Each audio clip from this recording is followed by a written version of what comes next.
1 Tessalonicenses, capítulo 5, versículo de número 23.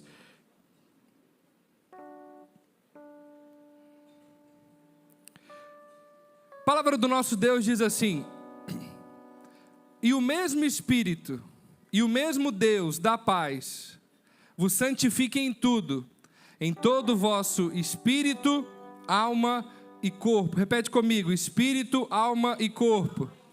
Mais uma vez: espírito, alma e corpo. Que todo o espírito, a alma e o corpo de vocês sejam preservados, irrepreensíveis, na vinda do nosso Senhor Jesus Cristo. Curva a sua cabeça, feche seus olhos. Pai, nós te agradecemos pela tua palavra. Obrigado porque nós queremos que a tua palavra, ela tem poder para transformar o nosso caráter. A tua palavra nos alimenta, nos sustenta, nos corrige, nos orienta. E nessa manhã, nós declaramos que o nosso coração e a nossa mente estão alertas, receptivos à tua palavra. Fala conosco, nos dê espírito, ó Deus, de sabedoria, nos dê revelação da tua palavra, que nessa manhã nenhum de nós saia daqui da mesma forma que entrou, mas que nós possamos sair daqui mais parecidos com o Senhor. Nós oramos em nome de Jesus, amém, amém, aleluia. A palavra de Deus, ela diz que o Deus, o nosso Pai, Ele nos santifica em tudo. Essa mensagem, esse versículo, esse texto, ele está dizendo: olha, o seu espírito, a sua alma e o seu corpo, eles devem ser preservados, irrepreensíveis, na vinda do nosso Senhor Jesus Cristo. O que isso nos ensina? Que assim como o nosso Deus, ele é um Deus triuno. O que é um Deus triuno? Ele é Pai, Filho e Espírito Santo, amém? Ele é 3 em 1. Nós, assim como Deus, somos a imagem e semelhança de Deus, nós somos tricotômicos. O que é um ser tricotômico? Nós somos espírito, possuímos uma alma e habitamos no corpo. Vamos repetir isso para você gravar? Eu sou espírito, possuo uma alma e habito em um corpo. Agora só vocês.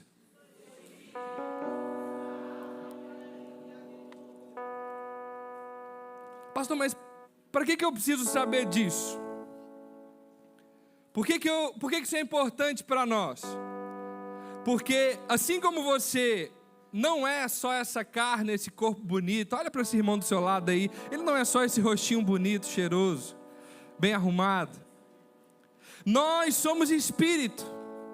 E como espírito, aqueles que nasceram de novo, eles têm o seu espírito regenerado.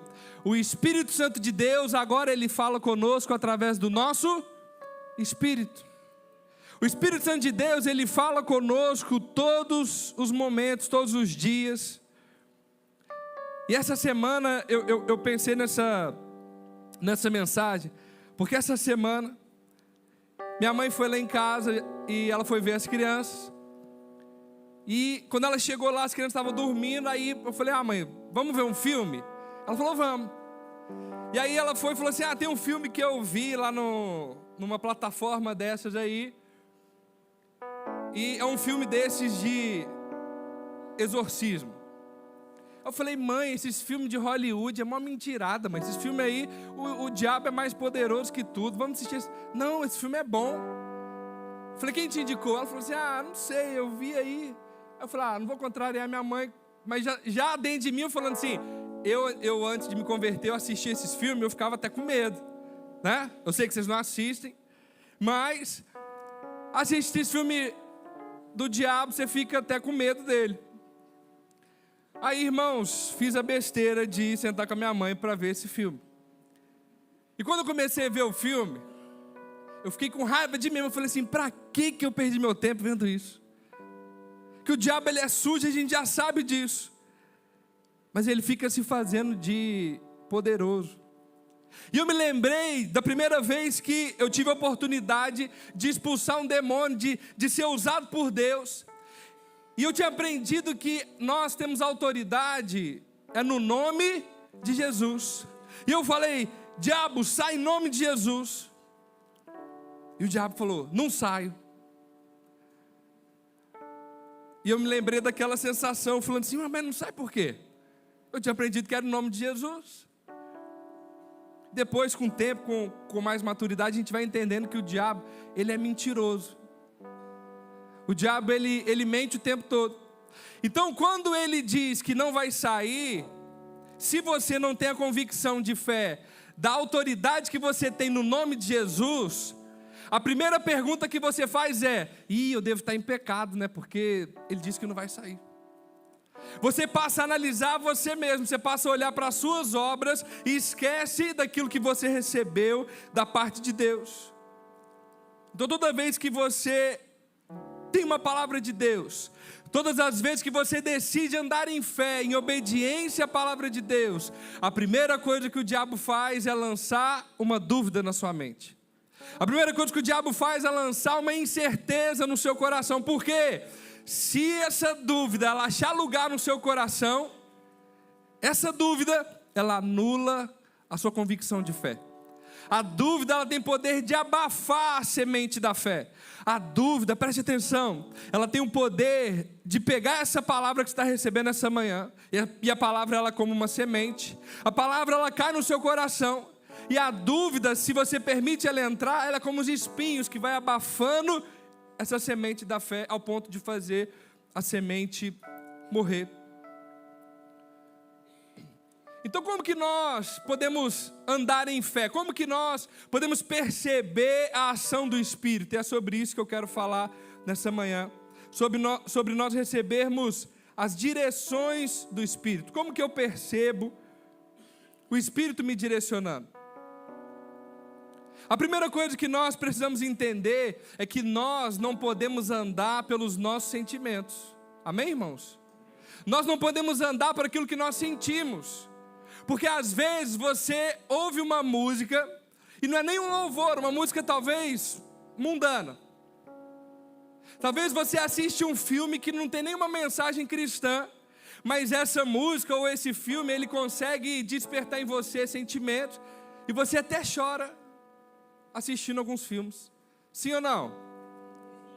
Às vezes você assiste um filme que tem um romance, e o casal lá, ele sofre algumas questões, e o mocinho da história, ele morre no final. Aí você fica imaginando aquela cena, né, do casalzinho de braço aberto assim, na frente do navio. Aí você até chora no final. Fala, nossa, mas que coisa linda. Só que a gente está chorando por uma história de uma mulher adúltera que abandona o seu marido para ficar com um homem. E no final da história, nem a joia preciosa lá, ela fica. Ela podia ter dado de oferta, né? Mas ela joga fora. Às vezes você ouve uma música que não é cristã, mas isso te emociona e você acaba chorando. E isso não quer dizer que você está sentindo a presença de Deus. É só os seus sentimentos sendo aflorados. O que você precisa entender? Aqueles que andam pelos seus sentimentos, eles provavelmente vão tomar decisões erradas. Por quê? Porque eles não estão sendo guiados pelo Espírito. E como que é alguém andando no sentimento, pelos seus sentimentos?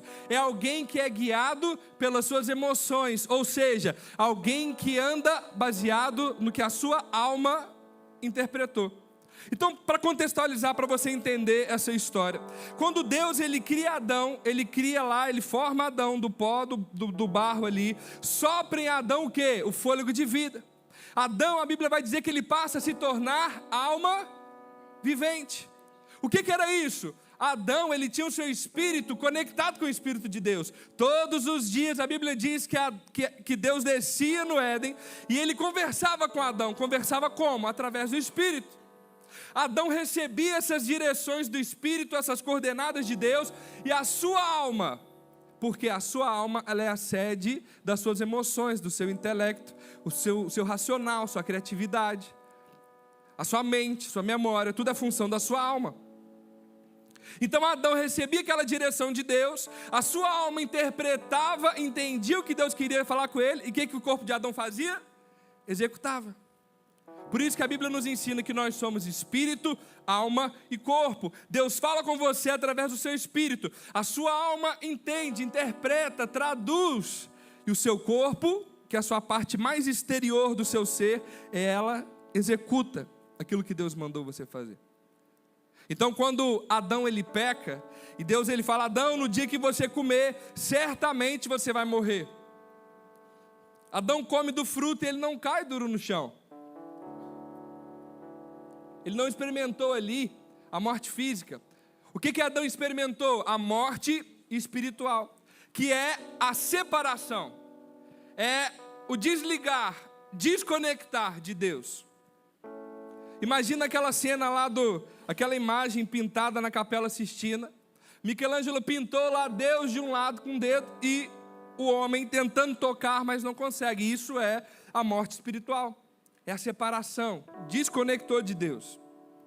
Só que pensa comigo, todos aqueles que nascem depois de Adão, eles nascem com a natureza pecaminosa, sim ou não?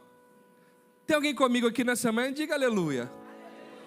Então todos que nasceram depois de Adão, eles nascem com a natureza pecaminosa, ou seja, eles nascem desconectados de Deus. O espírito, ele nasce morto. Todos que nascem depois de Adão, eles nascem com o seu espírito desligado, desconectado de Deus. Quando que o nosso espírito ele foi reconectado com Deus? Quando nós tomamos uma decisão e recebemos Jesus como nosso Senhor e Salvador. Nesse momento, o seu espírito, o seu Wi-Fi ali que estava desligado, ele foi reconectado com Deus, e você passa a receber as coordenadas do Espírito. Até aqui você está comigo? Amém? Amém, irmãos? Preste atenção. Aqueles que nasceram depois de Adão, quem governava esses homens? Ou melhor, olha para mim e para você, antes de encontrar com Jesus. Quem governava a sua vida antes de você ter se encontrado com Jesus? Quem é que decidia? Eram as suas emoções. Era a alma que governava, a alma que direcionava. Não, eu sinto que eu devo fazer isso. Não, eu fiz aquilo porque eu senti uma emoção, eu senti que deveria fazer. Nós não tínhamos o Espírito nos guiando. É por isso que tomávamos muitas decisões erradas. É por isso que você fazia tanta coisa para ser aceito. Por quê? Porque a sua alma não queria ser excluída, não queria se sentir excluída. Só que a Bíblia nos ensina que uma vez que nós tomamos uma decisão por Cristo, o Espírito de Deus, ele passa a habitar em nós. E isso é um privilégio. Nessa manhã eu quero te ensinar algo que é muito simples, mas que você deve praticar todos os dias da sua vida. Por quê? Aqueles que são guiados por Deus, eles não caem em ciladas. Aqueles que são guiados por Deus, eles percebem a direção do Espírito. E como que o Espírito ele fala comigo e com você? A primeira forma que eu quero te mostrar é através de um impulso. Que impulso é esse? Alguns dizem intuição. O que é esse impulso, essa intuição? Não sei se você percebeu, mas o meu microfone aqui, por exemplo, ele não tem fio. Ele não tem um fio conectando o microfone a uma caixa de som. Esse microfone aqui, ele tem um receptor que tem uma antena ali atrás. O que acontece? Esse microfone, ele capta a minha voz e por ondas, por impulso, ele manda o recado para aquela antena, que por sua vez manda o recado para a mesa e manda para a caixa de som. O que está acontecendo agora? Nós não estamos vendo, mas tem ondas aqui de televisão, de som, o seu celular, ondas de vários tipos. O que é isso? São impulsos.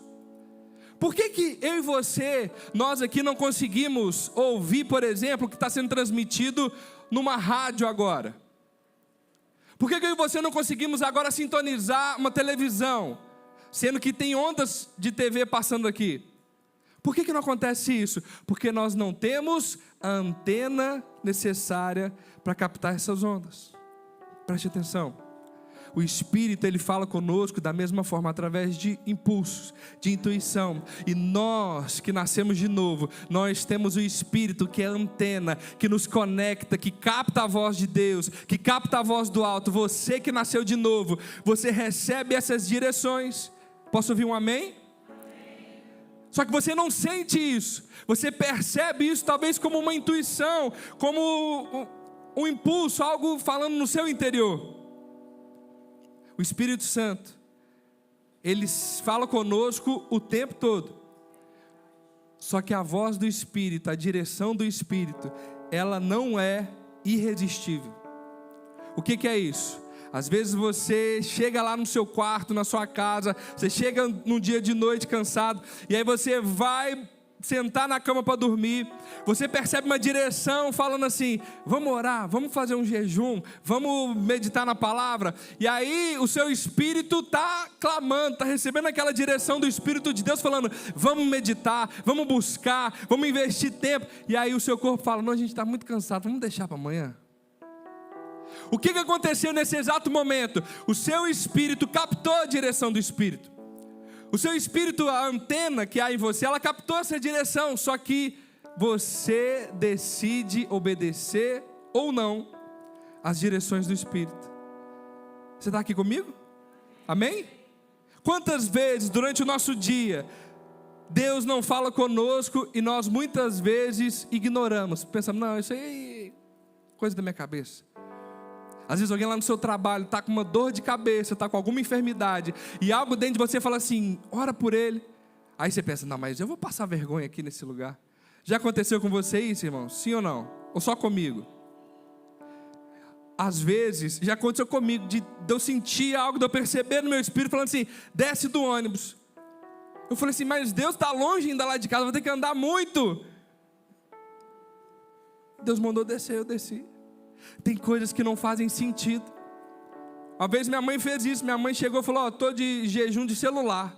Eu falei: mãe, mas como jejum de celular? A gente precisa falar com a senhora. Não, Deus falou que não era para eu usar celular por uma semana. Eu falei: mas que loucura, né? Mas tudo bem. Ela chega no final de semana contando: meu filho, você não sabe, está maior, não sabe o que aconteceu. Eu falei: o que, mãe? Estava voltando do trabalho, entraram 2 homens no ônibus, começaram a assaltar todo mundo. Quando o ônibus sentou do meu lado, falou assim: passa o celular. Eu falei: não, estou sem celular. Mas como assim? Deus falou que não era para eu usar celular. Aí o ladrão falou assim: e não passa o dinheiro. Ela falou: não, eu só tenho R$5 aqui. Ele falou: não, pode deixar. Foi para o próximo. Eu falei: mãe, a senhora é guiada pelo Espírito mesmo, hein? Nem o dinheiro o cara levou. Nem esse negócio de andar com pouco dinheiro. Mas você vê, Deus deu a direção: não leva o celular. Tem coisas, livramentos que você nem sabe, mas Deus está te livrando, te protegendo, porque você decidiu obedecer, você decidiu ser guiado por essa voz. A segunda forma de Deus falar conosco é através de uma paz. Pastor, mas que paz é essa? É a paz que está lá em Colossenses capítulo 3, versículo 15, que diz assim: que a paz de Cristo seja o juiz em seu coração, visto que vocês foram chamados para viver em paz, como membros de um só corpo, e sejam agradecidos. O que o texto está nos ensinando? Que eu e você, nós somos chamados para viver em paz. O que é isso? Você não vai sentir paz para tomar uma decisão. Eu preciso tomar uma decisão, eu vou casar. Tem alguém aqui? É agora. Eu quero abrir minha empresa, eu quero um emprego novo, eu quero receber qualquer coisa que você vai pedir a Deus. Às vezes nós ficamos esperando sentir paz para tomar uma decisão. Só que o que a Bíblia nos ensina é que o cristão, ele vive em paz. A sua vida deve ser uma vida de paz. E quando essa paz, ela foge do seu coração, quando você percebe que algo roubou a sua paz, aí o que o texto está nos ensinando? Você faz o quê? Você para.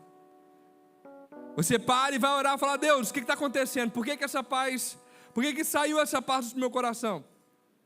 Porque o texto diz que a paz de Cristo, ela deve ser como o juiz. E o que o juiz faz num jogo de futebol? Ele apita quando é falta. O juiz, quando tem um lance que é impedimento, quando alguma infração acontece, o juiz, ele apita e fala: opa, parou, é falta, vamos recomeçar aqui. O Espírito está nos ensinando que você vive em paz. A hora que essa paz some, é como o juiz apitando: opa, Pera aí, deixa eu ver o que eu vou fazer. Sabe por quê? Porque tem coisas que são boas, mas não são de Deus para você. Aqueles que são filhos de Deus, eles não ficam andando e perguntando: isso é pecado ou não é pecado? É pecado ou não é pecado? Não, aquele que é filho, ele pergunta: pai, isso te agrada? Porque existem coisas que são boas, mas não é de Deus para você. Existem coisas que não são pecados, mas Deus vai dizer para você: não faça, não convém que você faça. E o viver em paz é isso, é em todos os momentos. Não quer dizer só quando você tiver com os milhões lá na sua conta, não. Viver em paz quer dizer que até no dia mau, no dia da tribulação, você dorme em paz, você deita a sua cabeça no travesseiro e dorme em paz. Por quê? Porque você sabe em quem você confia, você sabe o Pai que você tem. Isso te faz andar em paz. Quando essa paz ela é retirada, é hora de nós pararmos. E a terceira forma de nós percebermos o Espírito é um testificar interior. É um testificar do Espírito. O que é esse testificar? Abrem comigo em Romanos capítulo 8, versículo 16.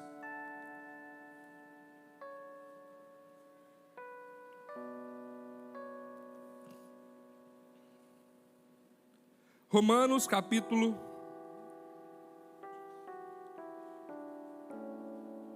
8, versículo de número 16. Vamos ler comigo, toda a igreja, no 3? 1, 2, 3 e...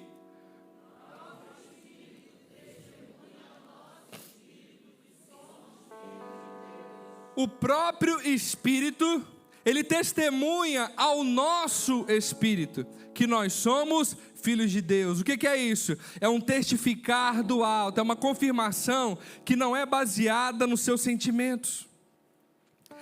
É uma testificação que não é baseada naquilo que você consegue ver. Irmãos, nós recebemos essas direções em todo tempo. A Bíblia diz em Marcos capítulo 1, versículo 2, que Jesus, ele foi impulsionado pelo Espírito, ele foi direcionado pelo Espírito Santo. Olha aí, em seguida o Espírito impeliu Jesus ao deserto. O que é isso na nossa vida diariamente? É o Espírito te impelindo, te induzindo, te orientando. Jesus tinha acabado de ser batizado. E ele ouviu do Pai, ele ouviu o Pai dizendo para ele: olha, você é meu filho amado, eu tenho prazer na sua vida, eu te amo, você é filho. Em seguida o Espírito direciona e impele Jesus. É as ondas. Jesus, que era guiado pelo Espírito, ele tinha antena que captava essa mensagem, ele recebeu essa coordenada, ele falou: é para o deserto que eu vou.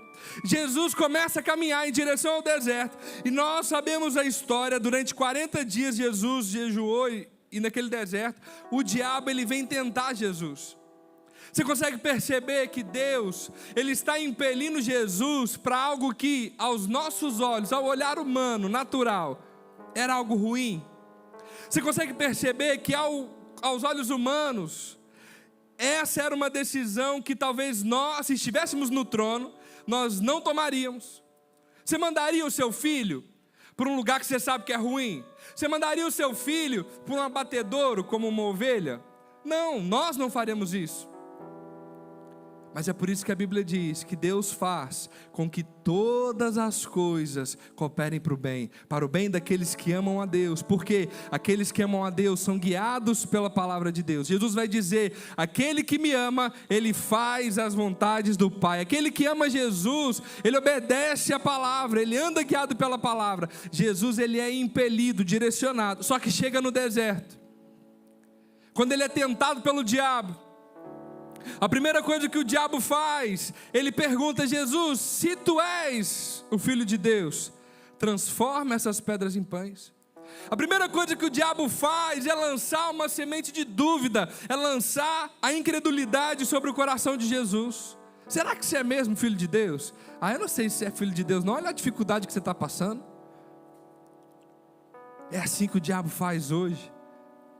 Às vezes situações que você não entende, talvez tem situações que você não gostaria de estar vivendo. A primeira coisa que o diabo faz é lançar na sua mente: cadê Deus aí? Onde é que está seu Deus? Será mesmo que Deus te ama? Eu acho que Ele te abandonou. E eu fiquei pensando nisso, assistindo aquele filme horrível.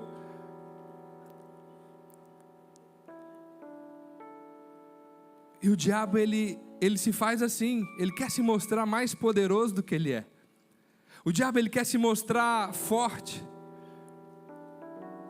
Só que o destino dele, a história já está escrita, porque Deus disse lá no Éden, olha, vai vir da mulher alguém que vai pisar na cabeça da serpente. O destino do diabo já está traçado, ele já está condenado. Só que eu e você, enquanto estivermos aqui, enquanto tivermos o fôlego de vida, nós estamos escrevendo a nossa história. Nós aqui, nós já somos seres eternos. Você é um ser eterno.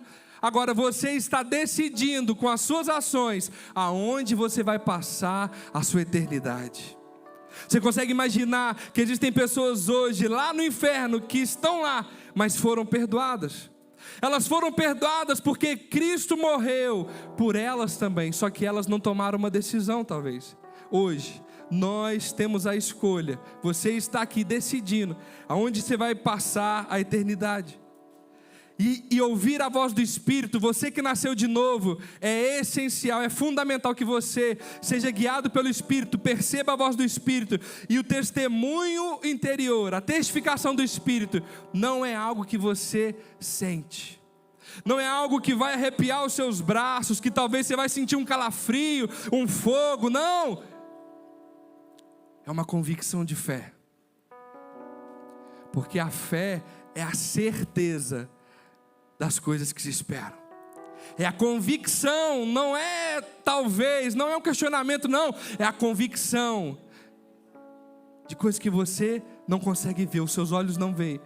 Mesmo que você, quando nós começamos essa reunião aqui, mesmo que você não tenha sentido um arrepio, um calafrio, a palavra nos garante que onde 2 ou mais se reunirem em meu nome, ali eu estarei presente. Cristo está nesse lugar, Jesus está aqui, mesmo que você não tenha sentido, a nossa convicção de fé nos garante, Jesus está na casa, e se Ele está aqui, o ambiente é transformado, ninguém sai do mesmo lugar, da mesma forma que entrou, porque Jesus está nesse lugar. Pastor, mas como que pode? Às vezes alguém sai daqui sem receber nada. É porque o nosso coração ele se fecha. Quando o nosso coração está fechado, Jesus ele vai na sua cidade natal e a Bíblia diz que ele ali não pôde fazer sinais e maravilhas. Por quê? Porque o coração do povo estava fechado. Nós não podemos andar pelos nossos sentimentos, nós precisamos andar pela nossa convicção de fé. Ainda que a figueira não floresça, ainda que tudo diga não, nós permanecemos naquela convicção, naquela palavra que nós recebemos do nosso Pai. Você pode dar um glória a Deus por isso? Você pode dar um glória a Deus mais forte? Porque você não é guiado pelos seus sentimentos. Você deve ser guiado pelo que o Espírito te diz para fazer. Lá em 1 Coríntios capítulo 6, versículo 17.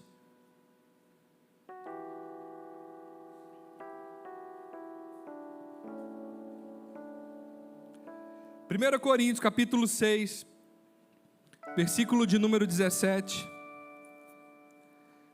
O pessoal do louvor pode vir subindo. 1 Coríntios 6, 17. A palavra de Deus diz assim: aquele porém que faz o que, irmãos? Aquele porém que se une ao Senhor é um espírito com Ele. Vamos ler mais uma vez, todo mundo junto, no 3, 1, 2, 3 e... aquele porém que se une ao Senhor é um espírito com Ele. Preste atenção, eu fui buscar lá no original a palavra unir, essa palavra que se une, esse une, a tradução do original é cola com K, K2Ls. E essa palavra cola, ela tem o sentido, o entendimento, a tradução como de uma argamassa, de um cimento sendo formado.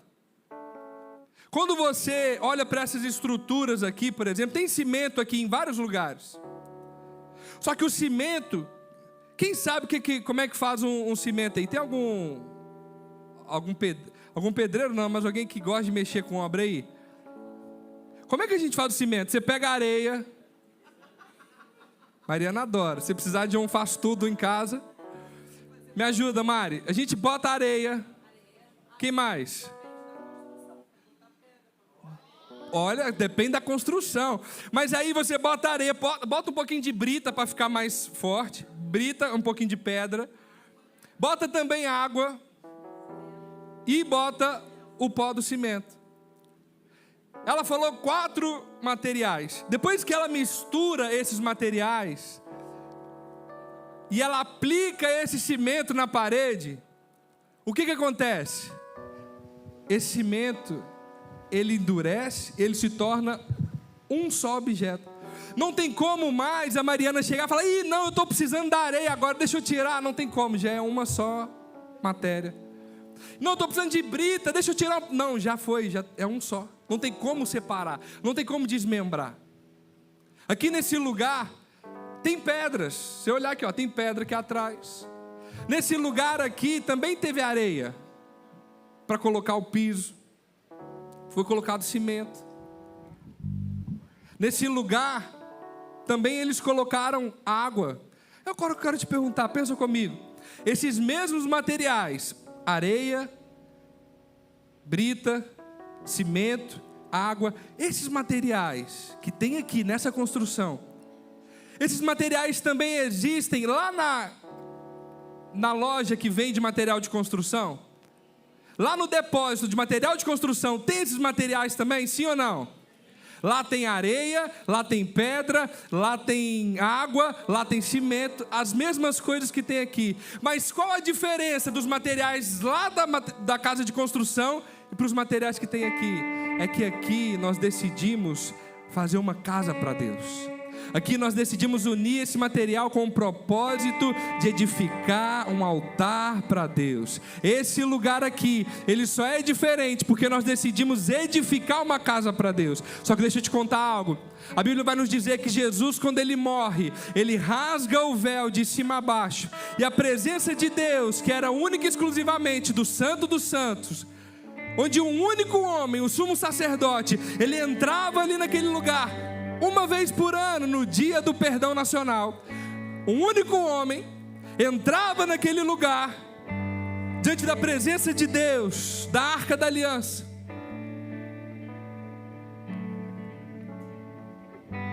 Quando ele entrava naquele lugar, a cortina era tão grossa, tão espessa, que ele entrava com incenso para encher aquele lugar de fumaça. E quando a presença de Deus se manifestasse ali, ele conseguisse pelo menos estar ali, tamanha glória de Deus. Quando Jesus ele morre, a Bíblia diz que esse véu, essa divisória, aquilo que separava a presença de Deus dos homens, isso foi rasgado de cima a baixo. Jesus ele rasga esse véu, ele rasga esse bloqueio, ele rasga essa divisória. Por quê? Porque agora o Espírito de Deus, a presença de Deus, ela não se manifesta mais apenas dentro da Arca da Aliança, dentro de uma caixa, no Santo dos Santos, e só um homem que poderia ver. Não, a presença de Deus agora se manifesta em cada um de nós. O Espírito agora ele não habita mais em templos feitos por mãos humanas. O Espírito agora habita em nós, que fomos feitos por Deus. Você pode dizer um aleluia por isso? E Deus, preste atenção, quando Deus entregou o seu Filho, aquilo que parecia perda, aquilo que parecia prejuízo, Jesus, ele se entregou por mim e por você. Ele não foi capturado, ele não foi preso, ele que se entregou. A morte não teria domínio sobre Cristo, porque o salário do pecado é a morte, e Cristo não pecou. Ele se lança na morte, ele se entrega por mim e por você, para que esse véu fosse rasgado. Só que a Bíblia vai nos ensinar que agora a casa de Deus, ela não é mais feita por mãos de homens. A casa de Deus não é mais estabelecida quando homens decidem fazer uma construção, uma edificação, um prédio. A Bíblia vai nos ensinar que agora A casa de Deus, ela é edificada quando pedras vivas se reúnem em nome de Cristo. Não sei se você sabe, mas eu e você somos essas pedras vivas. E as pedras vivas, preste atenção, por mais bonita que a pedra seja, você pode ter uma pedra valiosíssima, um mármore Carrara, algo muito valioso, mas essa pedra, se ela estiver na calçada ali da igreja, imagina agora pedras lindas, maravilhosas, ali na calçada da igreja, alguém pode passar, pastor Tiago, e olhar e falar assim: nossa, que pedra bonita. Ele pode pegar essa pedra e levar para ele, sim ou não? Não poderia, né? Mas acontece. Aqui em Caraí, você deixar ali, no dia seguinte você vai ver que ela foi arrebatada. Ele pode pegar e levar aquela pedra viva. Só que se o pastor Tiago, ele pega a argamassa, aplica nessa pedra, e pega essa pedra e cola na edificação, você acha que alguém agora consegue tirar aquela pedra? Deixa eu te contar algo. Amontoado de pedras, pedras amontoadas. Até a Rede Globo faz uma tarde gospel, e tem uns crentes que acham que isso é avivamento. Só amontoar pedra não edifica a casa de Deus. A casa de Deus só é estabelecida quando pedras vivas, elas decidem atrair o nome de Jesus. Quando pedras vivas se unem, eles formam edifício espiritual. A casa de Deus, a habitação de Deus, ela é estabelecida quando o meu coração e o seu coração se derramam apaixonados por Jesus. Quando eu e você, que somos pedras vivas, nos reunimos em nome dEle, Ele vem e se manifesta. Fica de pé no seu lugar nessa manhã. Eu quero te convidar mais uma vez, você atrair a presença de Deus para esse lugar. Eu quero te convidar como pedra viva, entender que você não é guiado pelos seus sentimentos, mas você é guiado pelo Espírito. E existe um clamor no mundo espiritual, dizendo: Abba, Pai, Paizinho, eu te amo. Feche os seus olhos e comece a clamar pela manifestação da presença dEle. Você não é uma pedra amontoada, não, você é pedra viva, edificada aqui para estabelecer a casa de Deus. A casa de Deus é estabelecida quando o seu coração está no altar do Senhor. Feche os seus olhos agora. E quando nós louvamos, eu quero te convidar de todo o seu ser, o seu espírito, a sua alma e o seu corpo, erguer agora um altar de adoração a Jesus Cristo, porque tudo é por Ele, para Ele e vem dEle. Nós só estamos aqui por causa dEle. Tudo vem de Ti, Jesus, e tudo é para Ti. Vamos, estabeleça agora a casa de Deus nesse lugar. Que a presença de Deus se manifeste no nosso meio.